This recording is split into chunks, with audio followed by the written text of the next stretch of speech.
नमस्कार दोस्तों, science time में आपका बहुत बहुत स्वागत है। आपने दयानंद सरस्वती लिखित सत्यार्थ प्रकाश अवश्य पढ़ा होगा।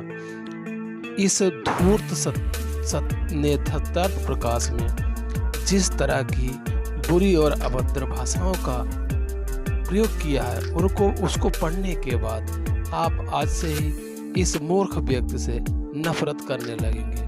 इसने वेदों को सत्यार्थ प्रकाश नामक पुस्तक में इस तरह से लिखा है कि वह बहुत ही गंदा है, जिसे किसी भी व्यक्ति के बच्चों को पढ़ाया नहीं जा सकता। इस व्यक्ति के लिखे गए सत्यार्थ प्रकाश का खंडन चूतियार्थ प्रकाश नामक पुस्तक द्वारा किया गया है। उसके बारे में मैं आज आपको कुछ बताने जा रहा हूँ। धूर्त दयानंद ने यजुर्वेद अध्याय 25 मंत्र 7 का अपनी भाषा में भाष्य किया है। इसने लिखा है, हे मनुष्यों, तुम अपने मांगने से पुष्टि करने वालों को उस स्थूल गुदेंद्रियों के साथ वर्तमान अंधे सर्पों को, गुदेंद्रियों के साथ वर्तमान विशेष कुटिल सर्पों को, आंतों से जलों को, नाभि के नीचे के भाग से अंडकोश को, अंडों को, घोड़े के लिंग और वीर से संतान को, पित्त से भोजन को, पेट के अंगों को, गुदेंद्रिय और शक्तियों से सिखावटों को निरंतर लो। स्वामी च्युतियानंद के इस भाष्य पर समीक्षक ने लिखा है कि अब कोई इन नियोग समाजियों से यह पूछे कि उन्हें दयानंद द्वारा किए गए अधिकांश मंत्रों से ऐसे अर्थ अश्लील क्यों नहीं लगते, और जब इन वेद ऋचा की ही भांति इन्हें अन्य सनातनी धर्म ग्रंथों में कोई श्रुति या श्लोक दिख जाता है तो अपनी बुद्धि के अनुसार ही उसके अर्थ का अनर्थ कर आप्त पुरुषों द्वारा रचित पुस्तकों का अपमान करते हैं, और उल्टा सनातन धर्मियों और उनके शास्त्रकारों को धूर्त, निशाचर, पाखंडी, नीच और न जाने कितनी गालियां देते हैं। तो अब नियोजन समाजी हमें बताएं कि दयानंद के इन भाष्यों के बारे में उनकी क्या राय है। दयानंद द्वारा किया गया अर्थ उन्हें अश्लील लगता है या नहीं लगता है।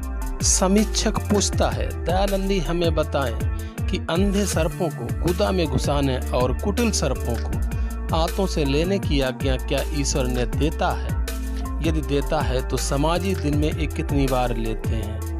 दयानंदी हमें बताएं, अंधे कुटिल सर्पों और अश्व के लिंग को गुदा व आंतों में निरंतर लेते रहने के पीछे का विज्ञान क्या है? दयानंदी गुदा व आंतों में अंधे कुटिल सर्पों एवं अश्व के लिंग को निरंतर लेते रहने की विशेष युक्ति का खुलासा करें, क्योंकि दयानंदियों के सर्पों के साथ इस कृत्य की कल्पना करके भी हमारी समझ से तो बाहर है कि सर्पों को ये किस युक्ति से अंदर प्रवेश देते होंगे। सर्पों को गुदेंद्रियों में लेने की आवश्यकता क्या है? गुदेंद्रिय आनंद ही अगर अपेक्षित है तो सर्प के समान आकार वाली अन्य वस्तुओं का विकल्प भी तो है, ना कि आपके लिए। और यदि लेते समय सांप घबराकर आपको या बाहर से काट लेवे तो वैद्य के पास जाकर क्या कहोगे अभागों? और अंधा सर्प ही क्यों? आंखों वाले सर्प से क्या गुदेंद्रियों को नजर लगने का भय है? अर्थ में आता है कि अंडकोश को अंडों से निरंतर लो। अब दयानंदी पहले तो अंडकोश और अंडों के बीच का अंतर बताए और फिर ये बताए कि अंडकोश से आड़ों को किस प्रकार लिया जा सकता है। उचित होता यदि दयानंदी गुरु का आज्ञा का पालन करते हुए स्वामी जी की ही गुदा में 2-4 अंधहीन सर्प छोड़ देते और स्वामी जी की को ही निरंतर अश्व का लिंग ग्रहण कराते रहते, तब जाकर कहीं गुरु आज्ञा का फल प्रकट होता।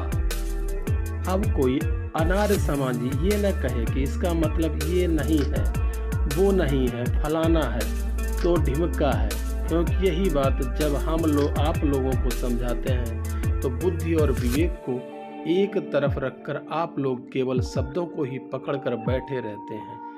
देखिए, दयानंद सत्यार्थ प्रकाश के द्वादश समुल्लास में महीद राशि पर अश्लील भाष्य करते करने का आरोप लगाते हुए लिखते हैं, हाँ भांड धूर्त निशाचरवत महीधर आदि टीकाकार हुए हैं, उनकी धूर्तता है वेदों की नहीं।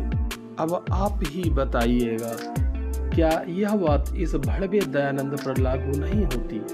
बिल्कुल होती है। अतः पाठक गणों से निवेदन है कि वो इस बातों को समझें कि दयानंद ने जो ये अश्लील भाष्य किया है वो इस भाड़ धूर्त निशाचर व दयानंद की धूर्तता है, वेदों की नहीं। देखिए, इस धूर्त का श्रुति का सही अर्थ इस प्रकार है।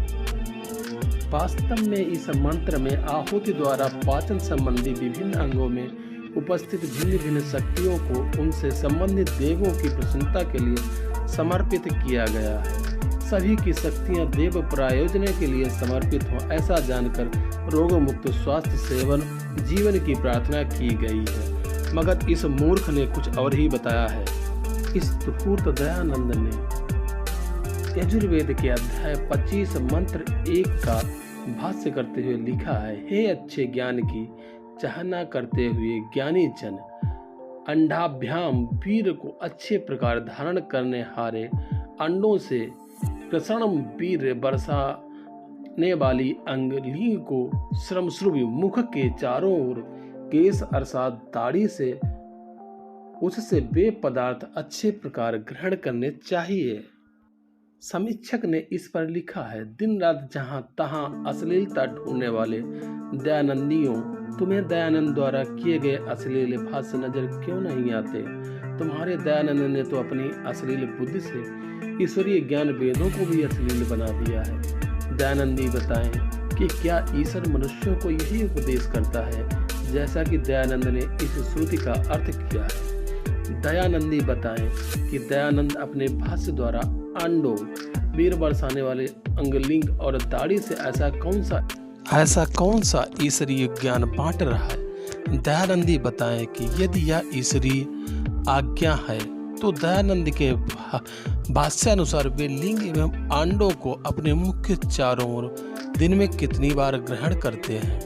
दयानंदी अंडों एवं लिंग को मुख के चारों ओर ग्रहण करने की विशेष युक्ति के साथ साथ उसके पीछे का वैज्ञानिक रहस्य समझाएं। दयानंदी यह भी बताएं कि वे मुख के चारों ओर केवल पुरुषों के अंडों और लिंग को ग्रहण करने या फिर गधे, घोड़े आदि पशुओं का भी ग्रहण करते हैं। दयानंदी बताएं कि वह इस कृत्य को प्रतिदिन दोहराते हैं या फिर समाज के किसी वार्षिक उत्सव पर। हम यह भली बात जानते हैं कि इस धूर्त समाजियों के पास इस प्रश्नों का कोई उत्तर नहीं है और न ही वह इसका उत्तर देना चाहते हैं, क्योंकि वह मूर्ख हैं। चाहे यह प्रश्न समाजियों के हृदय में तीर की तरह चुभ रहे हों, क्योंकि आज से पहले उन्होंने दयानंद के यह भाष्य नहीं पढ़े होंगे, क्योंकि उन्हें दूसरों की निंदा करने से फुर्सत ही कहाँ मिलती है, जो दूसरों से पहले एकमात्र निष्पक्ष भाव से दयानंद द्वारा किए गए इन अर्थों को पढ़ लेते तो तुरंत समाज का त्याग कर देते। दयानंद ने वेदभाष्य के नाम पर सिर्फ अर्थ का अनर्थ ही किया है। इन श्रुतियों का अर्थ ऐसा बिल्कुल नहीं है। अगर मैं और भी बताने बैठ जाऊंगा तो शायद आप अपना सर फोड़ सकते हैं। अगर आप दयानंद के भक्त हैं, इसलिए दयानंद को पढ़ने से पहले उनके बारे में जान जरूर लें। उन्होंने क्या लिखा है, कैसा लिखा है और किस तरह से लोगों को धूर्त बनाया है।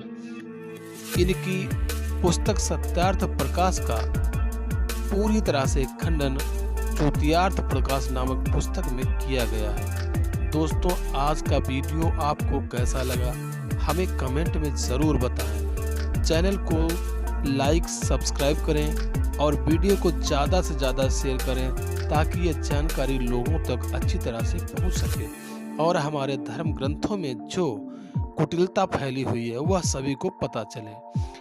अगले वीडियो में जल्द ही मिलते हैं। तब तक के लिए नमस्कार, जय हिंद।